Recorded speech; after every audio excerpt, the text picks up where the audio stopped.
Hi everyone! So this is going to be our final episode for this season.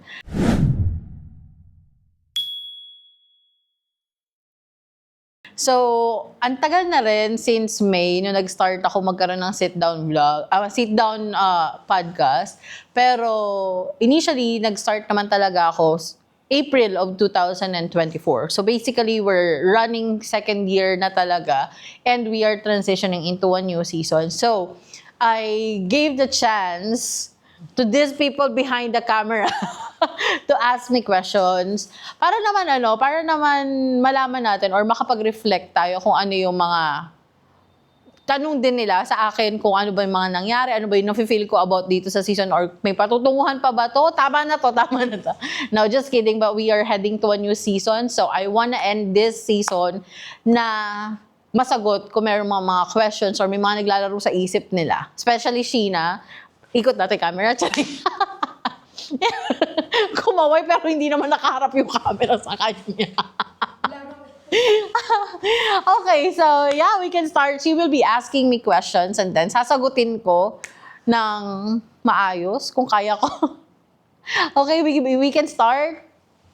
So for the question, Ms. Nix, when you look back, paano ka nagsimula bilang host and what pushed you to step into this role?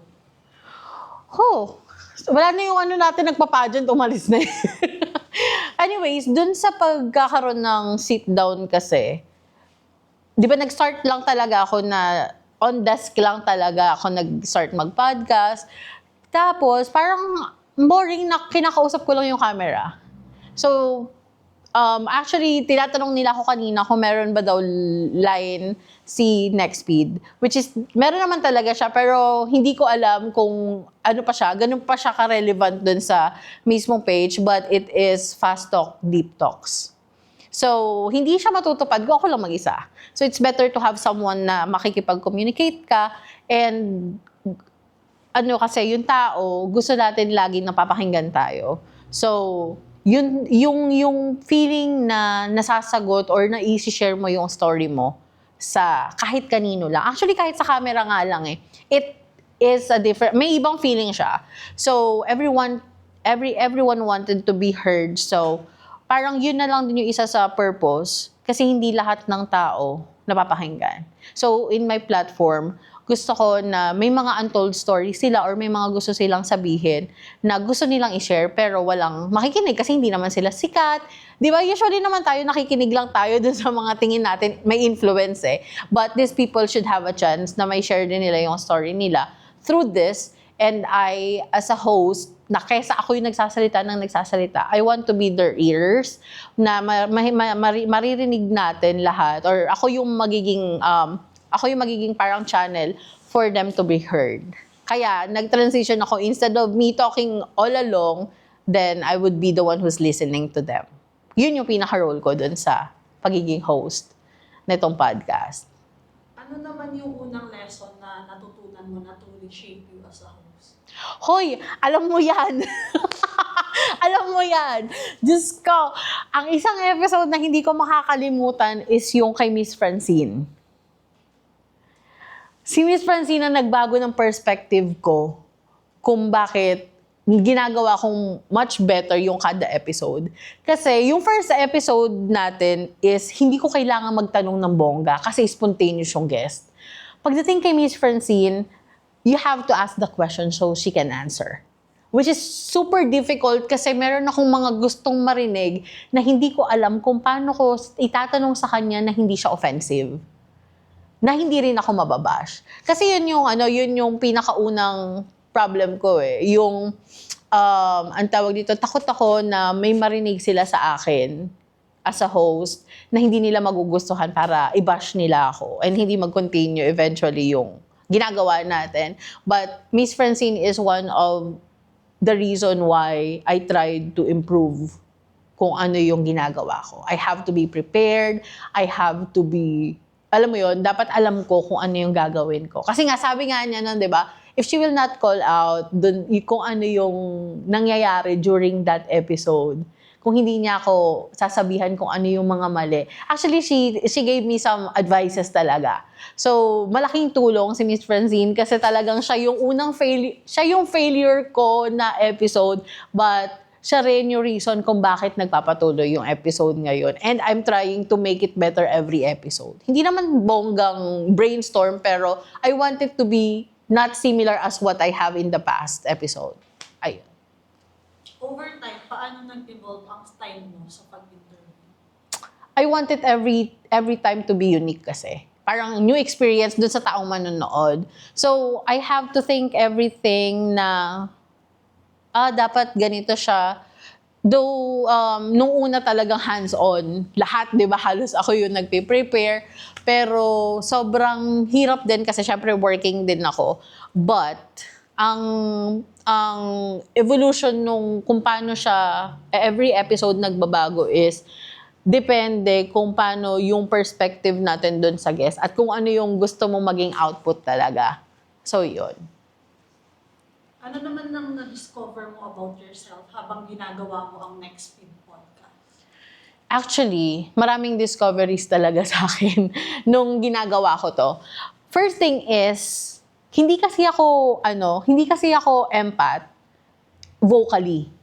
So, I don't know how a person, hindi ko alam kung paano ko, kunwari, may umiiyak sa tabi ko, na-empathize ko siya, pero sa isip ko lang, pero I don't know how to react. So, this is part of the reason kung bakit ako nagpo-podcast, kasi kailangan ko siyang i-practice. Ayun. Ano nga yung question? Yung na-discover mo? Yun. So, yung mga discoveries ko is parang kailangan kong mas maging attentive sa lahat ng details na sinasabi ng guest, and kailangan mabilis din yung reaction mo kasi nga, recording to, di ba? So, yun. Discoveries, madami. Kasi we learn talaga habang, every episode may learning tayo. So, yeah. If you could describe your hosting journey in one powerful word, ano yun at bakit? One word? New. Though I do hosting before, pero this is a different kind of hosting kasi. So dito, usually nag-dig deep tayo sa buhay ng mga guests natin, which is ang hosting ko lang naman talaga dati is wedding, events, ganyan. So ngayon, it's a total different story kasi you have to be very careful every time na magtatanong ka, every time na aaralin mo kung ano yung storya nung guest mo, and it's either paano mo sila mapapatawa, mapapasaya, or kailan mo sila pwedeng paiyakin. Yun. What moment made you realize na this is where I'm meant to be?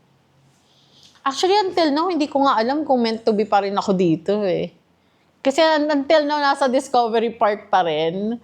'Di ba? So, I don't know kung ito ba talaga siya. Kasi as a person, sobrang dami nating gustong gawin minsan. Minsan, meron tayong ugali minsan na sinimulan natin to, and I'm so happy. Tapos, isip ako, ay, gusto ko rin gawin to. So, until now, I don't know if it's meant to be. Pero isa lang ang sure ako, I'm really planning to make it grow. Parang gusto ko na into improving yung quality ng production natin. Gusto ko nang magdagdag ng mga cameras, angles, yung audio. And next time, malay natin, meron na tayong sarili. Asa na si Kuya nagbabantay na studio? Baka sabihin niya, tinanggalan nyo na kami ng negosyo. Well, yun. I'm looking it at the bigger side na tatagal siya ng mas madami pa. And siguro hindi lang yung pagiging host, hindi lang yung podcast, but I want it in a very, maraming variety. Kaya nga magsiswitch tayo ng mga seasons. So, yun. You met many personalities like artists, professionals, survivors, and storytellers. Ano ang common trait or truth na nakita mo sa kanila? Common. Every person is, kasi every guest is unique, diba? But, they are here because they wanna share. So, yun. If they wanna share, I'm here to listen. So, yun possible ang common denominator. They are brave to share their stories. May na-interview ka ba that completely changed how you see people or like kwento? Si Jaisel. I like her stories. I like her kasi actually binibida ko siya kahit kapag tinanong nila na ano to, sabi ko ang ganda ng story ng life niya. Ang dami mo rin kasing makukuha dun sa story niya na ka na, oo nga no. Very very very open siya dun sa mga bagay na dapat, ang tawag dito, like for example, nung mga time na sabi niya na hindi siya aware na self-centered pala siya, na dapat maging considerate siya sa sarili, i-consider yung feeling niya, kasi dumaan siya sa ganon. Ang dami niya realization na hindi ko usually naisip dati na may tao palang makaka-realize no. I like her story. Yon. Sino sa lahat ng guests ang pinaka-tumatak sa'yo and why? Actually, lahat sila, but siguro ang isa sa favorite ko talaga, kahit alam ko na nagkaroon ako ng impostor syndrome doon, is si Miss Francine. Kasi talagang parang siya yung naging wake-up call ko. Ano naman ang pinaka-challenging interview mo and how did you handle it? Actually, siya rin. Si Miss Francine din. Kasi talagang ang hirap. Kasi una, may starstruck ka artista eh. Second episode ko siya, di ba? Parang second episode ko siya. Yung first episode ko, sobrang daldal niya. So, parang kinikwento niya lang lahat. Spontaneous lang. Pero nung sa kanya na, this is not as easy as what I think it is. So, kailangan talaga prepared ka. Yun nga, sabi nga, magkakaroon ka ng respeto sa ginagawa mo once you are failing. And you are seeing other person, seeing this job, na mukha lang siyang madali, pero hindi. Ayun. What is the most beautiful or unforgettable lesson you learned from someone you interviewed? Actually, kay Jaisel din eh. Kasi yung story ni Jaisel is, parang sabi nga niya, ang maganda kasi doon is, dumating siya talaga doon sa dark moment niya. And she's asking, di ba? Doon nga sa teaser natin, sabi niya, yung mga ibon nagtitweet-tweet. Bakit yung mga namatay na kapamilya niya, wala na? So, ang daming niyang in-uncover doon na realization na kailangan, yun ngang purpose, di ba? It doesn't need to be a big purpose para ipagpatuloy mo yung buhay mo. Yun nga lang sa sample niya is magpakain lang siya ng aso niya eh. Di ba? It's a purpose. So yun. It's like, siguro, it's more on appreciating little things na meron ka kasi hindi lahat meron nun. Paano naman sa tingin mo nakaka-influence yung next feed podcast sa viewers natin? Na-influence ba kayo? Na-influence ba kayo? Well, I think kasi nga, depende yun kung paano nila i-accept yung message ng every episode. That's why we are picking random people right now eh. Kasi we don't know kung sino yung makaka-inspire sa kanila or anong word ng each guest natin yung pwedeng magbago ng perspective nila or magbago ng mga decision nila or mag-push sa kanila para magtuloy kung ano yung gusto nilang gawin. Kasi most of our guests are, may inspired ka. Kagaya ng mga P-pop idols natin. We all know that they started talagang very small, wala, nada. Pero, kita nyo sila ngayon, nag-debut sila, they are continuing, and sabi nga nila, wag mong pansinin yung mga nasa paligid mo, ituloy mo lang kung ano yung pangarap mo kasi naghihintay lang yun sa'yo.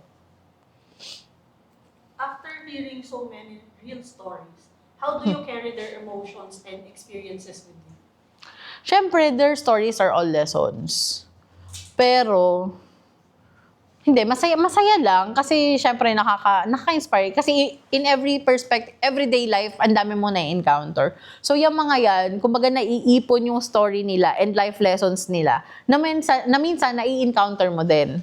So from there, marirealize mo na, oo nga, it's part of it. And parang ito pala yung pwede kong gawin. Minsan kasi kagaya nga nung sabi ko dun sa isang episode natin na may mga questions kasi na sometimes nahihiya tayong itanong kasi akala natin hindi naman siya dapat itanong. Like, may mga small questions sa social media nga, for example, tapos may magtatanong noon, tapos ang comment section, bobo ka ba? tanga ka ba? Bakit hindi mo nare-realize? Which is instead na sagutin mo yung tanong ng tao as you have your own perspective, hindi mo sasagutin. So, walang nasasagot na tanong. Nambubuli ka lang, nangaanoy ka lang sa social media. So, yeah. That's it. How has being a host changed you personally and professionally? Parang hindi naman ako nagbago. Parang listening skills talaga. Kasi kahit meron tayong laging naka-line up na questions, if you're not listening it carefully, hindi mo alam kung paano mo may interact yung mga guest eh. Plus, kailangan ko laging isipin na if I have this question in mind, I have to ask it. Kasi nga, may viewers na tayo. So, they have to know if there's something in their mind that probably my question as well, it can be answered through our episode. So, we're down to the last 2 questions. Oh. Sa lahat ng episodes, ano ang pinaka-proud moment mo bilang host? I don't know how I can say I'm proud but as far as I know na nandito na tayo sa last episode ng season na to, that means we've been through a lot. Like, ang dami na nating napagdaanan. So, what I'm proud is we are continuing. Wow, parang kumpanya no, na nagbibigay ng hope sa mga empleyado niya na hindi pa kayo mawawala ng trabaho. Tutuloy pa tayo. So, yun lang. Yung proudest moment lang siguro talaga is we are still continuing and we're still planning to get more episodes and seasons. Baka naman mayroon pang mga additional na mag-sponsor dyan. Maliban sa sponsor natin today. Na-segue. Siyempre, ang ating beautiful Escape. That's the name of the cafe, no? Sobrang sulit ng pagkain nila, guys. Ang dami ng serving, masarap. And mind you guys, the owner is so young to start this business and napakagaling ng marketing niya. And I really love it. Sana sa mga susunod na season, may free drinks na charing. Last question, ano ang pinakamahalagang bagay na gusto mong iwan sa listeners ngayong final episode? Pinakamahalagang lesson, you always have to make yourself better every day talaga. Kasi, every episode, every day is unique day. So, kagaya nung mga episodes natin, makikita ninyo naman, iba-ibang klaseng tao, iba-ibang klaseng personality sila. So, you always have to learn from your previous experience and then use it as a lesson para sa susunod na mga araw pa ninyo. Ganon. Ayun. So, may mga questions? Padagdag questions? Naku na, magigisa ako dito. Parang sinamantala nila. may question ako para sa ating host. Wow. Ayun. So, sa dami mo nang in-interview in a form of asking questions, if ikaw yung i-interviewin, ano yung tanong mo para sa sarili mo na tingin mo kaya mo nang sagutin ngayon? Yung question ko sa sarili ko na kaya ko nang sagutin? Kung ano, kasi they always ask me if I can ask a question or something. Siguro this time I can answer. I can ask questions na stronger than what I have before. Kasi lagi akong natatakot magtanong kasi nga baka ma-offend yung guest. I think right now I gained the ang tawag dito, the power to ask questions because of the previous experience.